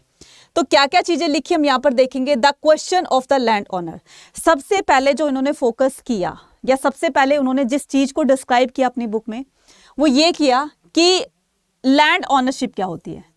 Bernier pointed the major difference between the Mughal and the Europe. Bernier ने एक बहुत ही मेजर पॉइंट डिस्कस किया है यूरोप और इंडिया सब कॉन्टिनेंट में, कि यूरोप में लोगों को फुल छूट है, मतलब जिसकी लैंड है, मतलब जिसकी प्राइवेट अपनी प्रॉपर्टी है एज अ लैंड, तो वो उस पर एग्रीकल्चर कर रहा है और उसी के हिसाब से वो अपना ज़्यादा से ज़्यादा प्रॉफिट गेन करने के लिए दिन रात मेहनत कर रहा है। दूसरी तरफ उन्होंने इंडिया में बताया है कि इंडिया में लैंड ओनरशिप किसी के पास नहीं है, कि अगर मैं इस फील्ड पर काम कर रही हूँ, इसमें एग्रीकल्चर कर रही हूँ, तो ये एग्रीकल्चर फील्ड जो है वो मेरा है, नहीं, वो सारा गवर्नमेंट का है। इसलिए लोग ना बहुत ही निराश होते हैं, बहुत ही मायूस होते हैं, इंटरेस्ट नहीं लेते हैं कि यार जो भी काम करना है वो सारा जाना तो गवर्नमेंट के अकाउंट में ही है। तो बहुत सारी चीज़ों को इस तरह से देखते हैं। In India there was a lack of the private property. India के अंदर प्राइवेट प्रॉपर्टी नहीं है, कोई अपने एग्रीकल्चर फील्ड को कोई अपना नहीं कह सकता है। बस एग्रीकल्चर करने के लिए उस पर उनको दिया गया है, जिसमें वो बिजी हैं, एग्रीकल्चर करते हैं, थोड़ा बहुत उनको पैसा मिल जाता है, बाकी सारा प्रॉफिट जो है वो गवर्नमेंट को दे दिया जाता है। अब अगर हम बात करें किसकी, अगर हम बात करें फ्रैंकिस बर्नियर के नेक्स्ट पॉइंट की, जो उन्होंने इंडिया के बारे में बोला, disadvantages of the ownership of the land system in India. अब इसके बारे में डिसएडवांटेजेस के बताया गया है, किसका? Ownership of the land system. तो अगर इंडिया में लैंड सिस्टम जो है अगर खासकर वो फार्मर का ही होता तो उसमें प्रॉफिट और अच्छा हो सकता था। उसने कहा कि जैसे यूरोप में लोगों के पास अपनी प्राइवेट प्रॉपर्टी है, तो अगर ऐसे इंडियन फार्मर के पास अपनी प्राइवेट प्रॉपर्टी होती तो लोग क्या करते, उसमें इंटरेस्टिंगली काम करते और उसी इंटरेस्ट के साथ काम करते, तो उससे प्रोडक्शन भी अच्छा मिलता, उनको राजा को रेवेन्यू भी अच्छा मिलता। लेकिन उन्होंने यहाँ पर कहा कि ऐसा इंडिया में ऐसा कुछ भी नहीं है जो वेस्टर्न यूरोप में है, इसलिए उन्होंने प्राइवेट प्रॉपर्टी को फोकस किया। नेक्स्ट कहता है truth about the ownership of land. सच्चाई क्या है इस ऑनरशिप की, ठीक है, इस मलकियत की या इस भूमित्व स्वामी की सच्चाई क्या है। According to the Bernier in crown the ownership of land holders could not pass. जिसके पास, अब मान लीजिए कोई फार्मर है, वो फार्मर एग्रीकल्चर कर रहा है, उसके पास जो जमीन उसको दी गई है वो एग्रीकल्चर कर रहा है, लेकिन उसको इतना राइट नहीं है कि वो उसकी डेथ के बाद वो अपने बच्चों को इसको उसके नाम करवा सके, अपने इस लैंड को। क्यों? क्योंकि उसकी डेथ के बाद वो फिर से प्रॉपर्टी चली जाएगी गवर्नमेंट के पास पे। अब गवर्नमेंट डिसाइड करेगी कि उसके बच्चों को देना है या नहीं देना है। मतलब एक ही जनरेशन उस पर काम करेगी, दूसरी नेक्स्ट जनरेशन उस पर काम नहीं करेगी। यही बताया गया है, could not pass on the land to their children, ठीक है, this discourage the land owner. इसी वजह से लोग जो है मायूस रहते हैं, लैंड तो हमारी है नहीं तो क्यों इस पर फायदा, मेहनत करके क्या ही फायदा, ठीक है। These absence of the private property land prevented emerged the class of the landlords। तो इससे क्या होता था, जो लैंडलॉर्ड्स होते थे, जिनकी ज़मीन होती थी, वो तो अपना बैठ के अपना आराम से लाइफ को एंजॉय कर रहे हैं, और लोगों की जो हालत थी वो डे बाय डे और ज़्यादा मिजरेबल होती चली जा रही थी। उनको मेहताना कम दिया जाता था, काम ज़्यादा करवाया जाता था। इस तरीके से उन्होंने इंडियंस के लैंड ओनरशिप पर क्वेश्चन किया, ठीक है। नेक्स्ट आता है कि बर्नियर व्यूज ऑन पीजेंट्री। तो बर्नियर का फार्मर्स के प्रति क्या विचार थे वो बताना है। Bernier describe the exploitation of the peasant in his travellers account. उन्होंने कहा कि ये जो लैंड ऑनर्स होते थे, लैंड लॉर्ड्स होते थे, वो पेजेंट्स को, फार्मर्स को किस तरह से एक्सप्लॉयट करते थे, किस तरह से उनका शोषण करते थे, उन पर अत्याचार करते थे। Little fertile land was untitled. देखो, तो उन्होंने अपने अकाउंट बुक में लिखा कि a little fertile land was untilled wasted because of lack of labourers. देखो क्या कह रहा है कि एक फर्टाइल लैंड है लेकिन लेबर के ना होने की वजह से वो ऐसे ही पड़ी है, जबकि अगर उस पर खेती बाड़ी की जाए, अगर उस पर एग्रीकल्चर की जाए तो बहुत अच्छा प्रोडक्शन वो दे सकती है, लेकिन बंजर मतलब वो खाली पड़ी है, लोग उस पर काम करने के लिए तैयार नहीं है। क्यों तैयार नहीं है? क्योंकि लोगों की डिमांड के अकॉर्डिंग उस पर लोगों की डिमांड जो है वो नहीं मानी जाती थी। तो लोग क्यों इंटरेस्ट लेंगे उसमें कि अगर हमारी बात नहीं मानी जा रही है, अगर हमारे कहने के अकॉर्डिंग हमें जो है वो उनको वेजेस नहीं दिए जा रहे हैं या सैलरी नहीं दी जा रही है या उनकी डिमांड को नहीं माना जा रहा है, तो हम क्यों पेन लें? तो इस वजह से वो जमीन जो है वो खाली पड़ी है। When the poor people could not meet the demand of their cruel and the greedy lords, लालची जो लॉर्ड्स होते थे वो ये करते थे कि काम तो ज्यादा करवाएं लेकिन हम उनको पैसे कम दे। ऐसा नहीं होगा भाई, नहीं चलेगा। उन्होंने साफ मना कर दिया, तुम्हारी जमीन अगर खाली पड़ी है तो खाली पड़ी रहने दो, हम अगर भूखे मर रहे हैं तो ठीक है मर जाएंगे, हम किसी दूसरे के खेतों में काम कर लेंगे, लेकिन तुम्हारे खेतों में काम नहीं करेंगे क्योंकि तुम हमारी डिमांड के अकॉर्डिंग नहीं हमें जो है वो काम दे रहे हैं या पैसे दे रहे हैं। Thus the peasantry to drive the despair by the cruelty and the ultimately they abandoned to the country। और इसीलिए उनकी निराशा का एक सबसे बड़ा कारण यही था कि उनकी डिमांड को वो लोग फुलफिल नहीं करते थे। नेक्स्ट आता है कि merchant and the other professionals in town. अब ये जो व्यापारी होते थे और जो दो अदर प्रोफेशनल्स होते थे, ठीक है, प्रोफेशनल्स होते थे, तो वो उनका टाउन में, शहरों में उनका क्या उनकी क्या इमेज थी, क्या उनका स्टेटस था। Merchant had the strong community. Merchant जो थी वो नगर की यानी कि टाउन की एक स्ट्रॉन्ग कम्युनिटी होती थी, ठीक है, एक स्ट्रॉन्ग ग्रुप होता था। एंड किन ties were organized in their caste cum occupational bodies in the western of the these group were called। अब इनके ग्रुप को, यहां से 1 मार्कर क्वेश्चन आएगा, टाउन्स में जो मर्चेंट का ग्रुप होता था उनको क्या कहा जाता था? उनको महाजन कहा जाता था। बच्चे यहां से क्वेश्चन आएगा, क्या कहा जाता था? उनको महाजन कहा जाता था। एंड देयर चीफ, और उनके चीफ को क्या कहा जाता था? सेठ। अब मेरी बात सुनना, ध्यान से सुनना, यहां पर तुम कंफ्यूज हो गए तो देखो, नगर में मान लीजिए ये नगर है और नगर में जो मर्चेंट्स होते थे उनका ये ग्रुप हो गया पूरा, ठीक है, ये पूरा ग्रुप हो गया, तो इसको क्या कहा जाता था? इसको कहा जाता था महाजन, ठीक है, इनको क्या कहा जाता था? महाजन। इस पूरी कम्युनिटी को, मर्चेंट्स की कम्युनिटी को। और इनके ऊपर ना एक मेन हेड होता था, ठीक है, उसको क्या कहा जाता था? उसको कहा जाता था सेठ। क्लियर होगी बात? ठीक है, ओके। उसके बाद chief of the merchant community who was called the Nagar Seth, ठीक है, by the chief merchant community, उसको कहा जाता था नगर सेठ, ठीक है। अच्छा, ये सेठ हो गया। तो ये कहाँ कहा जाता था? अब देखो, अलग अलग एरियाज में भी इनको अलग अलग कहकर बुलाते थे। अब बात हम किसकी कर रहे हैं? ये तो थी वेस्टर्न इंडिया की बात। ये किसकी थी? ये थी वेस्टर्न इंडिया की बात। अब हम बात करेंगे कि इन अर्बन सेंटर, ये तो थी टाउन्स की, ये किसकी थी? टाउन की, नगरों की। अब आती है किसकी? अर्बन सेंटर्स की, जो बड़ी बड़ी सिटीज होती थी उनकी बात आ रही है, शहरों की बात। नगर और शहर दोनों अलग अलग है बच्चे, ये ध्यान रखना। नगर छोटी टर्म होती है और शहर जो होते हैं वो बड़ी टर्म होती है। नगर के अंडर गांव होते हैं। देखो, पहले विलेज होता है, फिर टाउन होता है, फिर सिटी होती है, ठीक है, फिर उसके बाद डिस्ट्रिक्ट होता है, फिर उसके बाद स्टेट होता है, फिर नेशन होता है। तो इस तरीके से जो यूनिट बनी हुई है ना, उसी के अकॉर्डिंग हमें चलना है कि urban centre such as the Ahmedabad. अब बात किसकी आ रही है? अहमदाबाद की। The mahajan were called collectively represented by the chief of the merchant community. अब अहमदाबाद में ये जो मर्चेंट, ये जो महाजन, यानी कि इनकी जो कम्युनिटी होती थी, अभी बताया ना कि इनको मर्चेंट की कम्युनिटी को महाजन बोला जाता है। तो ये जो महाजन, ये तो क्या थी? मर्चेंट कम्युनिटी थी। अब दूसरा क्या आता है यहाँ पर? अहमदाबाद में ये जो होते हैं महाजन होते हैं। इस महाजन को एक हेड जो है वो इनको गवर्न करता है, उसको क्या कहा जाता है? नगर सेठ। उसको क्या कहा जाता है? नगर सेठ कहा जाता था। ध्यान रखना, अगर बात आती है टाउन्स की तो क्या हो जाएगा? उसको कहा जाएगा महाजन और उसके हेड को कहा जाएगा सेठ। और अगर बात आती है किसकी? अहमदाबाद की, तो अहमदाबाद में ये जो महाजन का ग्रुप होता था, ठीक है, उनके ऊपर जो हेड होता था उसको क्या कहा जाता है? नगर सेठ। क्लियर है? Bernier views about the town. अब बर्नियर के नगरों के प्रति क्या विचार थे, ठीक है, ये बताना है। तो ड्यूरिंग द 17th सेंचुरी, 17वीं शताब्दी के दौरान अबाउट द 15% पॉपुलेशन, 15% जो जनसंख्या थी वो टाउन्स में रहती थी, बाकी 75 जो थी, बाकी जो 85 थी वो सारी गांव में रहती थी। तो in towns which was average higher than the percentage of the urban population, urban population से हायर जो एक रेशो था, हाई परसेंटेज जो थी वो टाउन्स के अंदर थी। अर्बन सेंटर में लोग कम रहते थे, ठीक है, और गांव में तो बहुत सारे रहते थे, लेकिन जो सबसे ज़्यादा जो पॉपुलेशन थी वो गांव में रहती थी। गांव से थोड़ी सी डाउन में होगी वो टाउन में होगी, और उसके बाद जो थोड़ी सी डाउन में होगी वो अर्बन सेंटर्स में होगी।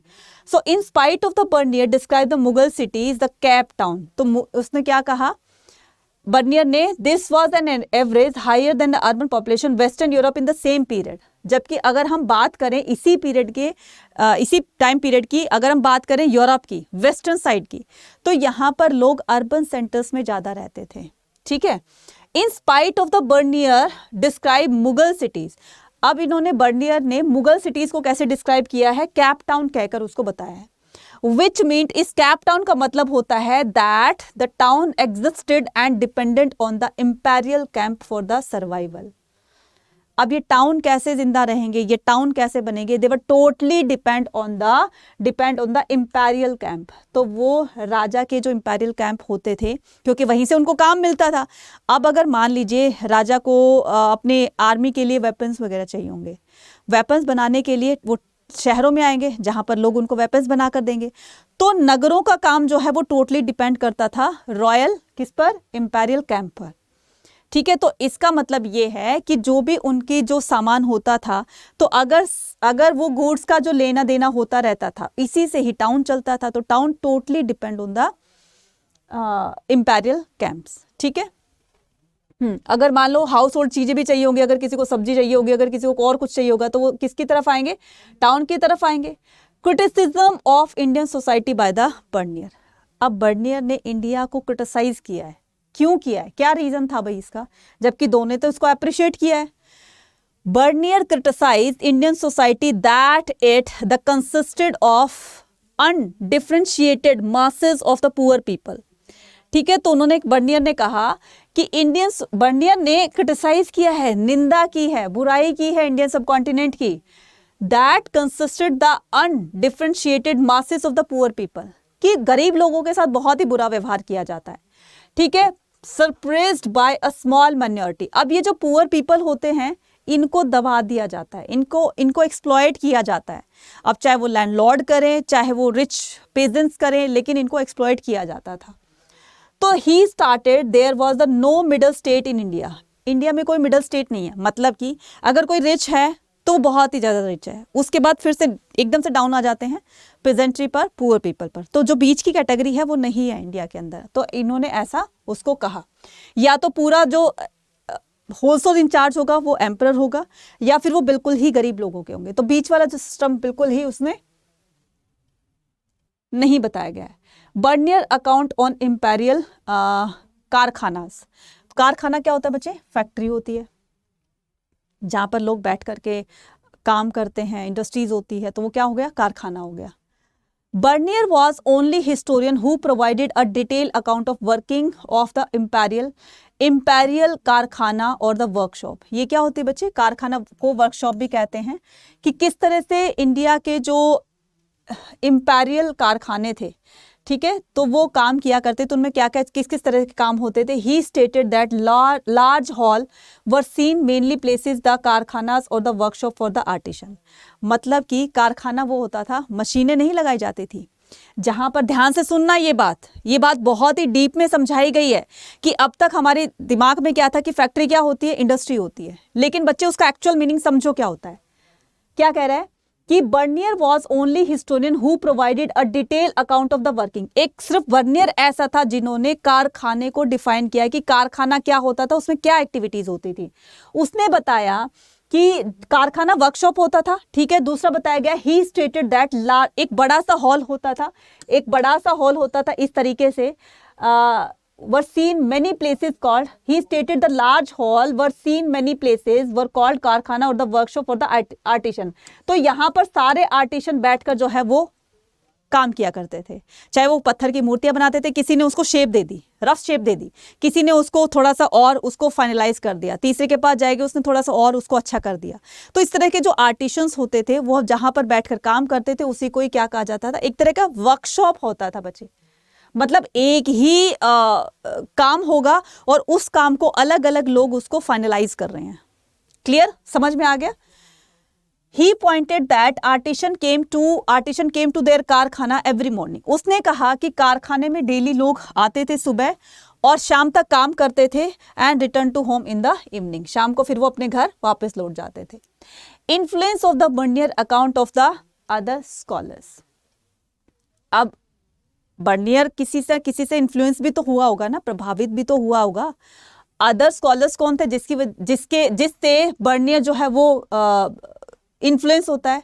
Bernier description about the Indian subcontinent influenced western theorist from the 18th century onwards. तो 18वीं सेंचुरी के बाद से, ठीक है, जो भी थियोरिस्ट आए तो उनका काम जो है वो वाकई में अप्रिशिएबल था। तो बताया गया है कि इनमें कौन कौन से जो वो माने गए थियोरिस्ट माने गए हैं, जैसे मॉन्टेस्क्यू चेम्सफोर्ड थे, मॉन्टेस्क्यू थे, a French philosopher used by the Bernier's account. ठीक है, तो ये जो आते हैं मॉन्टेस्क्यू आते हैं, ये कौन थे बच्चे? एक फ्रेंच फिलोसोफर थे। इन्होंने क्या किया? बर्नियर की अकाउंट को यूज किया, account to develop the idea of the oriental despotism. Oriental despotism का मतलब होता है, जैसे डेस्पोटिज्म का मतलब आपको बहुत अच्छे तरीके से आता होगा कि चाचा भतीजावाद, यही होता है। ठीक है, so which means the ruler of Asia, orient और the East enjoy absolute authority over their subject। तो वो क्या करते हैं, मतलब अगर वो कोई काम कर रहे हैं तो वो काम उन्हीं से रिलेटेड होगा, कोई दूसरा उसको काम नहीं कर सकता। अगर कोई लैंडलॉर्ड है तो लैंडलॉर्ड के नीचे लोग काम करेंगे, वो कोई उससे ऊपर नहीं जा सकता है। तो इस तरीके से ये एक हाई अथॉरिटी के लिए बताया गया है कि जो एब्सोल्यूट अथॉरिटी होती थी, लैंडलॉर्ड्स वगैरह होते थे, वो छोटे लोगों का शोषण किया करते थे। They were suppressed and kept the poverty by making all the land ownership of the king. तो जो जितनी भी किंग के अंडर में जो लैंड ऑनरशिप होती थी, पूरी जमीन जो थी वो किसकी होती थी? गवर्नमेंट की होती थी। गवर्नमेंट के अकॉर्डिंग उस पर काम किया जाएगा। तो गवर्नमेंट की, ठीक है, राजा के अंडर में होती थी। अब वो राजा क्या करता था? राजा अपने जो भी उनके नाइट्स होते थे या उनके जो मिनिस्टर्स होते थे उनको वो लैंड ग्रांट कर दिया जाता था। अब वो जो मिनिस्टर्स होंगे वही लोग उनको पेजेंट्स से काम करवाएंगे और वो उनको एक्सप्लॉइट करते थे। तो इस तरह से एक कड़ी से दूसरी कड़ी को, चेन को जोड़ा गया है। कार्ल मार्क्स ने बताया यहाँ पर, कार्ल मार्क्स जो कि एक थ्योरिस्ट थे, डेवलप द बर्नियर्स आइडिया। उन्होंने बर्नियर के आइडिया को डेवलप करते हुए कहा as the concept of the aesthetic mode of the production in the 19th century. According to Karl Marx, before the colonialism surplus was appropriated by the state in India and the other Asian countries। तो Karl Marx ने बताया कि हमारा जो ये time period था, ये before colonialism था। ईस्ट इंडिया कंपनी के आने से पहले की सिचुएशन ऐसी थी, बाद की तो हमें पता ही है कि क्या सिचुएशन रहेगी। तो कार्ल मार्क्स ने बर्नियर के आइडिया से लेकर के इस तरह से अपनी स्टेटमेंट को उन्होंने प्रूफ किया। Reality of the rural society. अब गांव में जो लोग रहते थे उसकी रियलिटी क्या थी? कैसे लोग रहते थे? क्या वो लोग खुश थे, एंजॉय कर रहे थे अपनी लाइफ को, कर रहे थे कि नहीं कर रहे थे? अब यहां पर हम देखेंगे कि the picture depicted in the western thinkers about the sub continent rural society was not real. Rural society जो थी वो बहुत ज्यादा रियल नहीं थी। मतलब उसको अगर किसी अदर ट्रैवलर ने अगर उसको बढ़ा चढ़ा के बोला है तो वो गलत है। एक्चुअल में उन्होंने ट्रू पिक्चर क्या दिखाई कि rural society was characterised by the desirable society. तो रूरल सोसाइटी को भी अलग अलग भागों में बांटा हुआ था। एक तो वो होते थे जो जिनके पास लैंड बहुत ज्यादा होती थी, लैंड ओनर्स होते थे, लैंडलॉर्ड्स होते थे, मनी लैंडर्स होते थे। एक पीजेंट्री होते थे, जिनके पास कम लैंड होती थी उनको अलग कैटेगराइज किया गया, जिनके पास जो लैंडलेस थे उनको अलग कैटेगराइज किया गया। ठीक है, differentiated during the 16th and the 17th century. On one hand there was a big zamindar, एक जमींदार होता था, वो पूरे गांव को रूल किया करता था। Between them there was the, फिर एक अनटचेबल्स होते थे, लैंड लेबर्स होते थे। ये सारी चीजें मैंने बताई है कि गांव को भी अलग अलग भागों में बांटा गया। जो रिच हैं वो रिच की सोसाइटी अलग कर दी गई, कैटेगरी अलग कर दी गई, जिनके पास कम लैंड है उनको अलग कर दिया गया, जिनके पास जो लैंड बिल्कुल ही नहीं है उनको अलग कर दिया गया, जो लैंडलेस है, जो अदर दूसरों के खेतों में काम करता है तो उनको बिल्कुल अलग कर दिया गया। तो इस तरीके से उसने गाँव की एक रियल पिक्चर, विलेज की एक रियल रूरल सोसाइटी के बारे में बताया गया है। अदर यूरोपियन ट्रैवलर्स, अब हमने जो ये इन 3 ट्रैवलर्स के बारे में पढ़ा, कौन कौन से? अल-बरूनी, सेकंड थे इब्न बतूता और थर्ड थे हमारे फ्रैंकिस बर्नियर। पूरा हमने पढ़ लिया। अब जो अदर हमारे यूरोपियन स्कॉलर ये जो आते हैं, ट्रैवलर्स आते हैं, ठीक है, ये कैसे थे, क्या कौन थे, यहाँ पर देख लेते हैं। After the Portuguese arrived in India 1500, a number of European scholars wrote detailed account regarding the Indian custom and the religious practice. देखो क्या कह रहे हैं, पोर्तुगीज कब आए थे, इंडिया कब आए थे? तो बच्चे पहले जो पोर्तुगीज जिन्होंने इंडिया को डिस्कवर किया था तो वो कौन थे? Vasco the gamma. ठीक है, वो कौन थे? Vasco the gamma. तो वास्को द गामा ने इंडिया को डिस्कवर किया था 1498 में। कब किया था? 1498 में। दैट मीन्स यही आ गया ना 1500। ठीक है, तो उन्होंने जो a number of the European scholar wrote detail the, तो वो जब उन्होंने इंडिया को विजिट किया तो उन्होंने भी अपनी अपनी बुक लिखी। इंडिया को विजिट करने के बाद, उसको सारा पूरा एग्जामाइन करने के बाद, फ्यू ऑफ देम, इनमें से कुछ विजिटर्स ऐसे भी थे like the Jesuits, Roberto da Nibali translated the Indian text into the European language. इन्होंने इंडियन टेक्स्ट को यूरोपियन लैंग्वेजेस में ट्रांसलेट किया। Duarte Barbosa was the best known amongst the Portuguese. Duarte Barbosa कौन था बच्चे? ये एक पोर्तुगीज ट्रैवलर था। ठीक है, he wrote a detail account of the trade and the society of the south India. इन्होंने साउथ इंडिया की सोसाइटी को डिस्क्राइब किया अपनी बुक में। ठीक है, द फ्रेंच ट्रैवलर जिनका नाम था Jean Baptiste Tavernier was the famous who travel India at least 6 time. एक बार नहीं, 2 बार नहीं, पूरा 6 बार उन्होंने इंडिया को विजिट किया। इंडिया उनको इतना अच्छा लगा कि बार बार आना जाना उनको जो है वो अच्छा लगता था। और 6 बार विजिट करने के बाद, 6 टाइम विजिट करने के बाद उन्होंने अपनी बुक में इंडिया के बारे में लिखा। ठीक है, इस तरीके से। ठीक है, तो ये कौन थे बच्चे? ये पोर्तुगीज थे, ये वाले। क्लियर?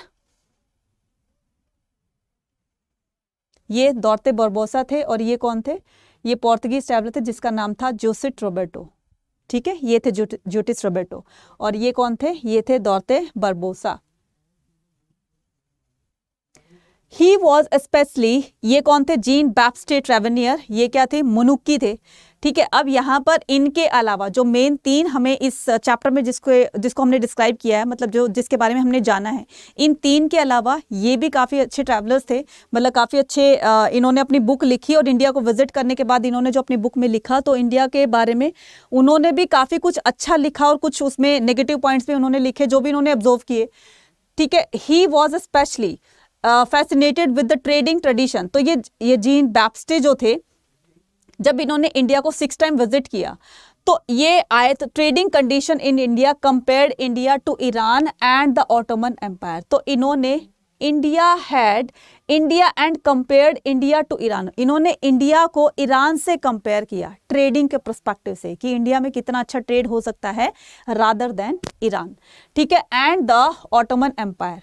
तो इन दोनों कंट्रीज से अगर हम कंपेयर करें इंडिया को, तो इंडिया में हमें काफ़ी अपॉर्चुनिटी देखने को मिलती है। Some travellers like the Italian doctor, ये इटालियन डॉक्टर थे जिसका नाम था Manucci, settle down in India, never return to Europe. ये एक ऐसे ट्रैवलर थे जिसका नाम था मुनुकी। ये एक बार इंडिया आए और इंडिया के ही होकर रह गए, वापस अपने यूरोप में वापस नहीं गए। इतना इंडिया इनको पसंद आ गया कि यहीं के होकर रह गए। तो ऐसा 1 मार्कर का क्वेश्चन आएगा कि ऐसा कौन सा ट्रैवलर है जो इंडिया में आया और इंडिया का बनकर ही रह गया, इंडिया का ही होकर रह गया, तो नाम क्या होगा? मुनुकी। क्लियर? ठीक है, ये थे other European travellers. Women slave, sati, labours etcetera. अब हम यहाँ पर ये देखेंगे कि traveller who left return account were generally man. ठीक है, ट्रैवलर्स हु लेफ्ट रिटर्न, तो वो ट्रैवलर्स के बारे में बताया गया जिन्होंने अपनी बुक में लिखा। ठीक है, तो क्या क्या लिखा? वो सारी चीज़ें हमने पढ़ी, डिस्कस किया। कुछ ऐसे ट्रैवलर्स थे जिन्होंने इंडियन सोसाइटी में कुछ ऐसे कस्टम्स देखे, रीति रिवाज देखे जो उनको अपने यूरोप से या अपने कंट्री से बहुत ज़्यादा अलग लगे। इन्हीं में से बताया गया है कि slaves were openly sold in the market, कि दासों को मार्केट में बेचा जाता था कि जो कोई जितना हेल्दी होगा उसके उतने अच्छे पैसे मिलेंगे, जो कोई जितना मतलब ताकतवर होता था या कोई हैंडसम दिखता था तो उसके बोली जो है वो उतनी ही ज़्यादा अच्छी लगती थी। कोई हल्का पतला दुबला पतला होता था तो उसके पैसे कम दिए जाते थे, काम ज़्यादा कराया जाता, भाई इससे काम नहीं हो पाएगा तो हम तो इसको नहीं ले रहे हैं। जो हट्टा कट्टा अच्छा लग रहा होगा उनको, तो उसी से ही इस तरीके से सेल परचेजिंग हुआ करती थी अदर कॉमोडिटीज की तरह। Ibn Battuta himself bought slaves along with the horse and the camel when he reached Sindh. तो जब वो सिंध जाता है तो अपने मालिक के लिए, किसके लिए? मोहम्मद बिन तुगलक के लिए सिंध से स्लेव्स और कुछ हॉर्सेस कुछ जो है वो लेकर जाते हैं, कैमल्स को लेकर जाते हैं, gift for the sultan Muhammad bin Tughlaq. Ibn Battuta account shows that there was a considerable differentiate among the slaves. तो उन्होंने कहा कि स्लेव्स की भी अलग अलग कैटेगरी बनी हुई थी। मैंने कहा ना जिसको कि जो कोई हेल्दी होता था उसके पैसे ज़्यादा लगते थे, जो कोई वीक होता था उसके पैसे कम दिए जाते थे। तो इसी तरीके से उनको स्लेव्स परचेजिंग की जाती थी। Some female slaves in the service of the sultan were expert the musician and dance. ऐसा नहीं था कि मैन को ही खाली स्लेव्स बनाया जाता था, विमेन को भी स्लेव्स बनाया जाता था। और जो विमेन स्लेव होती थी वो रॉयल पैलेसेस में काम किया करती थी, डांसिंग परफॉर्म करने के लिए और सिंगिंग परफॉर्म करने के लिए। कुछ जो है वो उनके महलों में भी काम किया करती थी, उनके जो हाउस होल्ड वर्क होते थे इस तरीके से।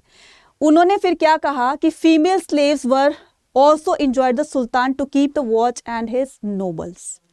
काफ़ी तरह के कुछ इलीगल काम भी होते थे। तो slaves were also use for the domestic labour. तो स्लेव्स को डोमेस्टिक लेबरिंग के लिए भी यूज़ किया जाता है। डोमेस्टिक लेबर का मतलब होता है घरेलू कामकाजों के लिए, खेतों में काम करवाना या उनके पैलेसेस में काम कराना। तो बहुत काम होते हैं, तो उनको स्लेव्स को इसलिए भी रिक्रूट किया जाता था।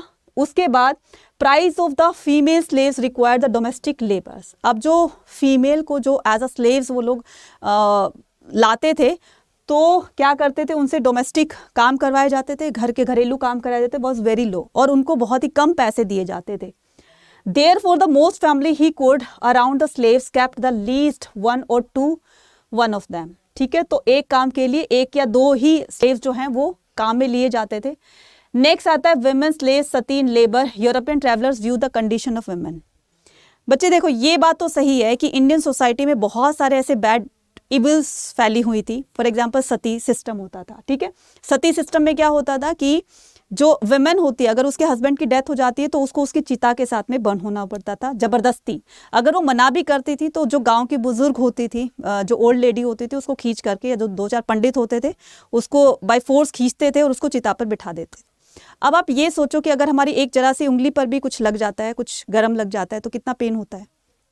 इसी तरीके से जब उस पर्टिकुलर वुमेन को, उस लड़की को जब चिता पर बिठा दिया जाता था तो वाकई में एक बहुत ज़्यादा एक पेनफुल सीन होता था।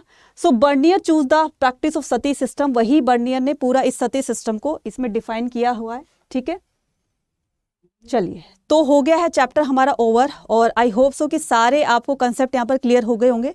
मुझे कमेंट सेक्शन में लिखकर बताना कि क्या आपको सारे कंसेप्ट क्लियर हो गए। तो चैप्टर जितना आपको मुश्किल लग रहा था अब उतना ही आपको इंटरेस्टिंग लगा होगा।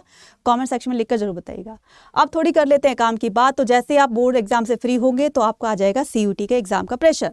तो CUT के लिए भी अड्डा 24/7 आपके साथ था। आपने देखा होगा पीछे रिजल्ट अड्डा 24/7 का कैसा रहा है। तो इस बार भी हम CUT को बहुत अच्छे मार्क्स से क्रैक करेंगे।